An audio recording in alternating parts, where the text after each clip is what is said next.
میرے بھائیوں، رمضان کا مہینہ بڑی برکتوں والا مہینہ ہے۔ یہ وہ عظیم مہینہ ہے جس کے دن تو بہت کم ہیں، لیکن اللہ تبارک و تعالی نے ان تھوڑے سے دنوں میں مسلمان کو بہت زیادہ ثواب کمانے کا موقع دیا ہے۔ کبھی روزہ رکھ کے، کبھی قرآن پاک کی تلاوت کر کے، کبھی رات کو تراویح اور تہجد ادا کر کے، اور کبھی اعتکاف بیٹھ کر، اور کبھی رمضان کے آخری عشرے کی تاک راتوں میں جاگ کر شب بیداری کا اہتمام کر کے۔ میرے بھائیوں، ان عبادات میں سے آج ہم اعتکاف کے موضوع کے اوپر گفتگو کریں گے، کیونکہ اعتکاف کے دن قریب ہیں۔ اس لیے چاہتا ہوں کہ اعتکاف کا حکم اور اعتکاف کے مسائل اور اعتکاف کے احکام آپ کے سامنے رکھوں۔ میرے بھائیوں، عربی میں اعتکاف کا مطلب ہوتا ہے جم کر بیٹھ جانا، یعنی کہ اللہ تبارک و تعالیٰ کی عبادت کے لیے مسجد میں جم کر بیٹھ جانا، اس کا نام اعتکاف ہے۔ اور اعتکاف نبی صلی اللہ علیہ وسلم کی سنت ہے، مستحب ہے، فضیلت والا عمل ہے۔ جناب ابو ہریرہ رضی اللہ عنہ فرماتے ہیں کہ نبی صلی اللہ علیہ وسلم ہر رمضان میں اعتکاف بیٹھا کرتے تھے، 10 دن اعتکاف بیٹھا کرتے تھے، اور جس سال آپ فوت ہوئے اس سال آپ نے 20 دن کا اعتکاف کیا۔ اور افضل اعتکاف رمضان کے مہینے کے آخری 10 دنوں کا ہے۔ چنانچہ ام المؤمنین عائشہ رضی اللہ عنہا ارشاد فرماتی ہیں کہ کان النبی صلی اللہ علیہ وسلم یعتکف العشر الاواخر من رمضان حتی توفاہ اللہ، کہ نبی صلی اللہ علیہ وسلم رمضان کے آخری عشرے میں، رمضان کے آخری 10 دنوں میں اعتکاف بیٹھا کرتے تھے، حتیٰ کہ اللہ تبارک و تعالی نے آپ کو فوت کر لیا۔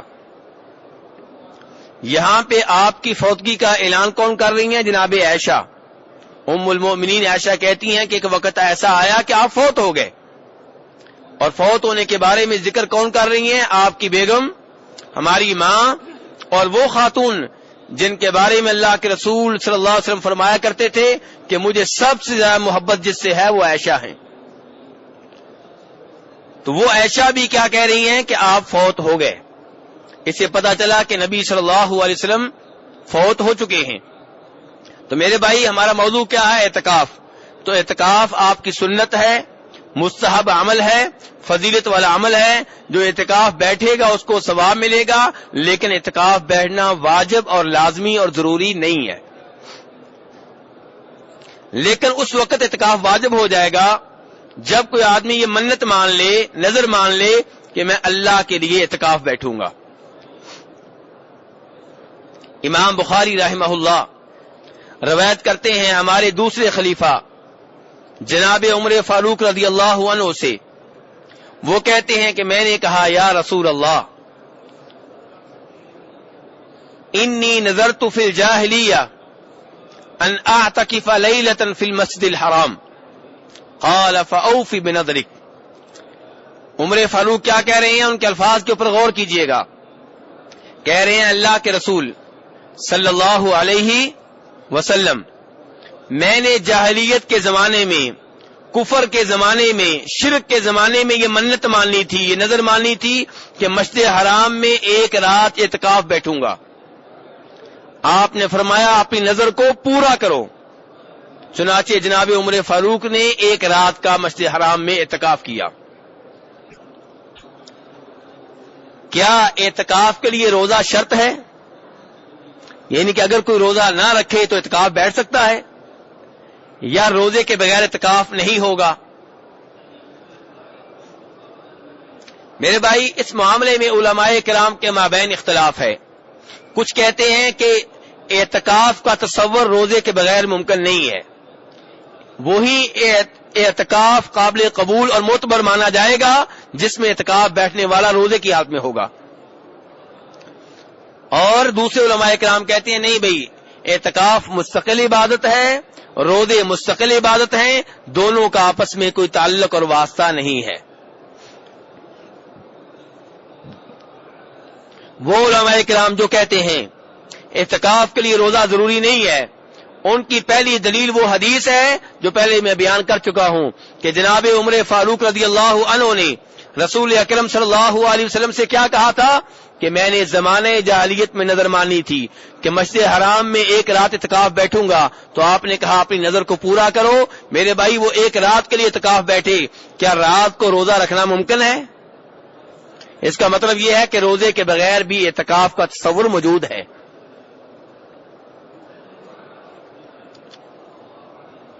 تو میرے بھائی یہ حدیث دلیل ہے اس بات کی کہ روزے کے بغیر اعتکاف بیٹھا جا سکتا ہے۔ دوسری دلیل وہ حدیث ہے جس میں آتا ہے کہ نبی صلی اللہ علیہ وسلم ایک رمضان میں اعتکاف بیٹھنے لگے، آپ کے لیے جناب عائشہ رضی اللہ عنہا نے خیمہ لگوا دیا۔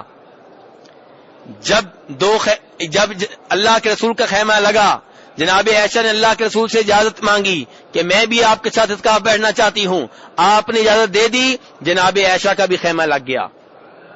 کتنے خیمے ہو گئے؟ 2۔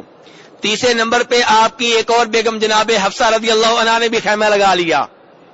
چوتھے نمبر پہ آپ کی ایک اور بیگم جناب زینب بنت جحش نے بھی خیمہ لگا لیا۔ نبی صلی اللہ علیہ وسلم جب صبح کی نماز پڑھ کے اعتکاف بیٹھنے کے لیے خیمہ میں داخل ہونے لگے، دیکھا کئی خیمے لگے ہوئے ہیں۔ آپ نے کہا یہ کیا؟ بتایا گیا ایک خیمہ جناب عائشہ کا ہے، دوسرا جناب حفصہ کا ہے، تیسرا جناب زینب بنت جحش کا ہے رضی اللہ تعالی عنہن۔ نبی صلی اللہ علیہ وسلم نے ارشاد فرمایا آل بر تردنا، کیا تم نیکی لینا چاہتی ہو؟ یعنی کہ نبی صلی اللہ علیہ وسلم اس اندیشے میں مبتلا ہو گئے کہ ان کا پروگرام اتنا عبادت کا نہیں ہے جتنا چکر ہے کس چیز کا؟ غیرت کا، جتنا چکر ہے اللہ کے رسول صلی اللہ علیہ وسلم کے قریب ہونے کا۔ یعنی کہ ہر بیوی چاہتی ہے میں خاوند کے ساتھ اعتکاف بیٹھوں، ہر بیوی چاہتی ہے مجھے اللہ کے رسول کا قرب مل جائے۔ یعنی کہ اعتکاف کا ثواب کا جذبہ کم ہے، یہ جذبہ زیادہ ہے۔ یہ اندیشہ ہوا جناب رسول اکرم صلی اللہ علیہ وسلم کو، چنانچہ آپ نے کہا ما انا بمعتکف، میں اعتکاف نہیں بیٹھوں گا، اور آپ کا خیمہ جو ہے وہ وہاں سے ختم کر دیا گیا۔ پھر آپ کی بیگمات نے بھی اپنے خیمے ختم کر لیے، اور مسلم شریف کی حدیث ہے کہ آپ نے اس کے بدلے میں شوال کے پہلے 10 دنوں کا اعتکاف کیا۔ شوال کے پہلے 10 دنوں کا اعتکاف کیا۔ شوال کے پہلے 10 دنوں میں سے پہلا دن کون سا ہوتا ہے؟ عید کا۔ عید کے دن روزہ رکھنا جائز ہے؟ اس کا مطلب یہ ہے کہ نبی صلی اللہ علیہ وسلم نے جب یہ اعتکاف کیا تو اعتکاف کے پہلے دن آپ نے روزہ نہیں رکھا۔ تو یہ بھی دلیل ہے اس بات کی کہ روزوں کے بغیر بھی اعتکاف ہو سکتا ہے۔ اب کہنا یہ چاہتا ہوں اس گفتگو کا مقصد کیا ہے؟ اس گفتگو سے آپ کو ملے گا کیا؟ ملے گا یہ کہ ایک آدمی شوگر کا مریض ہے، وہ روزے نہیں رکھ رہا، کیا وہ اعتکاف بیٹھ سکتا ہے؟ جی ہاں بیٹھ سکتا ہے۔ ایک آدمی، ایک بچہ ہے نابالغ ہے، وہ روزے نہیں رکھ سکتا، کیا اعتکاف بیٹھ سکتا ہے؟ جی ہاں بیٹھ سکتا ہے۔ تو یہ مطلب ہے میرے بھائی کہ روزوں کے بغیر بھی اعتکاف ہو سکتا ہے، اگرچہ مکمل اعتکاف وہی ہوگا، زیادہ ثواب تب ملے گا جب آپ روزے رکھ کے اعتکاف بیٹھیں گے۔ میرے بھائی اعتکاف کی حالت میں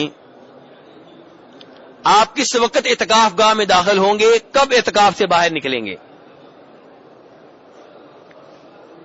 ام المومنین عائشہ رضی اللہ عنہا فرماتی ہیں کہ نبی صلی اللہ علیہ وسلم نے جب اعتکاف بیٹھنا ہوتا تو میں خیمہ لگوا دیتی، صبح کی نماز پڑھ کے آپ اپنے خیمے میں اعتکاف کے لیے داخل ہو جاتے۔ صبح کی نماز کے بعد یہ کون سا دن ہوتا؟ 21واں روزہ۔ یہ کون سا دن ہوتا میرے بھائیو؟ 21ویں روزے کو آپ فجر کی نماز پڑھ کے اپنی اعتکاف گاہ میں اعتکاف کے خیمہ میں داخل ہو جاتے۔ دوسرے علماء کرام کہنے لگے کہ اگر ہم اس حدیث کے اوپر چلیں گے تو پھر 10 دن پورے نہیں ہوں گے، کیونکہ اسلامی لحاظ سے رمضان کا جو دن ہے رات سمیت اس کی ابتدا مغرب سے ہوتی ہے، فجر سے نہیں ہوتی، تو پھر آدھا دن تو رہ گیا، آدھی رات جو ہے وہ اعتکاف میں آپ داخل نہیں ہوئے، تو یہ 9.5 دن کا اعتکاف ہوا، 10 کا اعتکاف نہ ہوا، جبکہ نبی صلی اللہ علیہ وسلم رمضان کے 10 دنوں کا اعتکاف بیٹھا کرتے تھے۔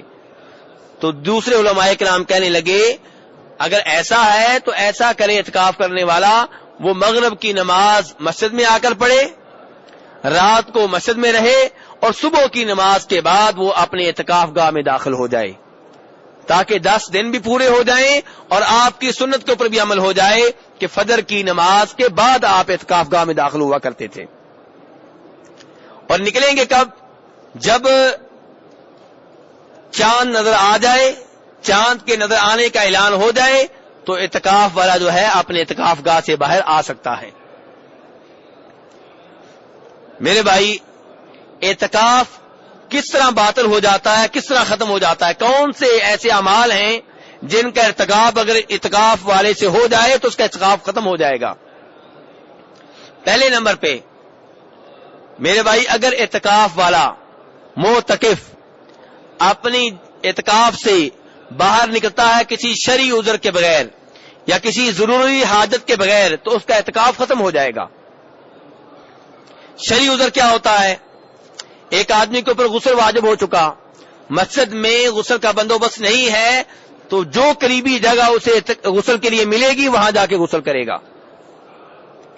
تو اب یہ شرعی ضرورت کی وجہ سے باہر نکلا ہے، شرعی عذر کی وجہ سے اس کا اعتکاف ٹھیک ہے۔ یا مسجد میں کھانے کا بندوبست نہیں ہے، گھر سے ایسا کوئی فرد نہیں ہے جو اس کو کھانا لا کے دے، اور اس آدمی کو اجازت ہے کہ وہ مسجد سے نکلے اور کھانا کھا کر آئے جو قریبی جگہ اسے ملتی ہے۔ اپنے گھر میں جانا چاہتا ہے، گھر میں کھانا کھا کے آئے۔ ایسے ہی قضائے حاجت کے لیے جانا چاہتا ہے، مسجد میں باتھ روم نہیں ہے، تو قضائے حاجت کے لیے جو جگہ اسے میسر ہے، جتنی قریب ہے وہاں پہ چلا جائے۔ اگر قریب والے گھروں میں سے کوئی بھی اس کو کسی سے امید نہیں ہے کہ اس کو وہ جگہ دے گا قضائے حاجت کے لیے، تو پھر اپنے گھر جانا چاہے، گھر میں جا سکتا ہے۔ بہرحال یہ تب ہے جب شرعی عذر ہو، قضائے حاجت، کھانا کھانا، پانی پینا، اور غسل واجب ہو چکا ہے، وضو واجب ہو چکا ہے، اور ان چیزوں کا مسجد میں بندوبست نہیں ہے تو مسجد سے باہر جا سکتا ہے۔ ایسی کوئی اور ضرورت ہے، کوئی اور ایسی بنیادی ضرورت ہے جس کے بغیر کوئی چارہ کار نہیں ہے تو وہ مسجد سے باہر جا سکتا ہے، ورنہ اس کو مسجد سے باہر جانے کی اجازت نہیں ہے۔ بخاری شریف کی حدیث ہے، ام المؤمنین عائشہ رضی اللہ عنہا فرماتی ہیں کہ نبی صلی اللہ علیہ وسلم اعتکاف کی حالت میں گھر میں اسی وقت داخل ہوتے جب کوئی ضرورت ہوتی، کوئی حاجت ہوتی، ایسی حاجت جس کے بغیر کوئی راستہ نہیں تھا، کوئی اور چارہ کار نہیں تھا، تب آپ گھر میں آیا کرتے تھے، ورنہ اعتکاف کی حالت میں آپ گھر میں نہیں آیا کرتے تھے۔ تو آپ کے ان الفاظ سے 2 چیزیں معلوم ہوئی۔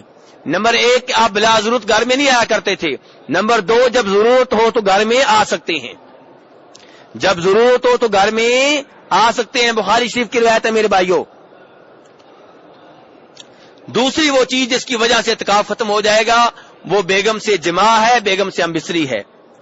آپ وہ آیت سن چکے ہیں جس میں اللہ تبارک تعالیٰ فرماتے ہیں کہ جب تم مشتوں میں اعتکاف بیٹھے ہوئے ہو تو تمہیں اپنی بیگمات سے ہم بستری کی اجازت نہیں ہے، مباشرت کی اجازت نہیں ہے۔ اگر کوئی آدمی اعتکاف کی حالت میں اپنی بیگم سے ہم بستری کرتا ہے تو اس کا اعتکاف ختم ہو جائے گا، اور اگر کوئی ہم بستری نہیں کرتا، جماع نہیں کرتا، لیکن مباشرت کرتا ہے، بیگم سے ملتا ہے، بیگم کو بوسہ وغیرہ دیتا ہے اور انزال نہیں ہوتا، منی نہیں نکلتی، تو اس نے گناہ کیا ہے، حرام کام کیا ہے، لیکن اعتکاف ختم نہیں ہوگا۔ اور اگر منی نکل آتی ہے تو پھر اس کا اعتکاف ختم ہو چکا ہے، اب وہ اعتکاف سے باہر آ جائے، اب اس کا اعتکاف یہ ختم ہو گیا۔ تو 2 چیزیں ہیں جن سے اعتکاف ختم ہوتا ہے۔ نمبر 1 جماع ہم بستری، اور اسی کا حصہ یہ ہے کہ جماع تو نہیں کیا لیکن مباشرت کی ہے، اور اس حد تک معاملہ پہنچ گیا ہے کہ منی نکل آئی ہے تو اس کا اعتکاف ختم ہو گیا ہے۔ اور دوسرا یہ کہ کسی شرعی عذر یا کسی بنیادی ضرورت کے بغیر، کسی بنیادی مجبوری کے بغیر وہ اعتکاف گاہ سے باہر آتا ہے تو تب بھی اس کا اعتکاف ختم ہو چکا ہے۔